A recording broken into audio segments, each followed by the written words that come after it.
Hello friends, અમારી flight announce થઈ ગઈ છે. અમે વેઇટિંગ એરિયામાં બેઠા હતા.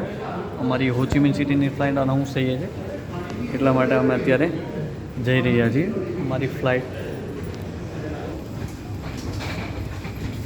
જો ઇમરાનભાઈ આગળ જઈ રહ્યા છે.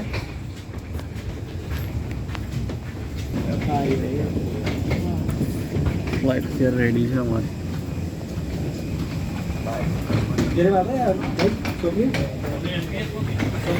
અમે જઈ રહ્યા છીએ અત્યારે હોચીમિન સિટી માટે અમદાવાદથી. અમે ફ્લાઇટની અંદર આવી ગયા છીએ. Xin quý khách lưu ý, máy bay đang đáp trên nhiên liệu. ફ્લાઇટની અંદર આવી ગયા છીએ અમે. Quý khách vui lòng ngồi yên tại chỗ và mở giữ an toàn, không để hành lý trên lối đi và không sử dụng. Xin quý khách lưu ý, máy bay અમે અત્યારે ફ્લાઇટમાં આવી ગયા છીએ. બધા પેસેન્જરો આવી રહ્યા છે. જુઓ તમે ફ્લાઇટ જોઈ શકો છો. આ VH Jet એરવેઝ ફ્લાઇટની ફેસિલિટીઝ અંદર કઈ રીતે છે, સ્પેસ કઈ રીતે મળે છે એ જોઈ શકો છો આપ. và không sử dụng phòng vệ sinh trong thời gian. Xin cảm ơn.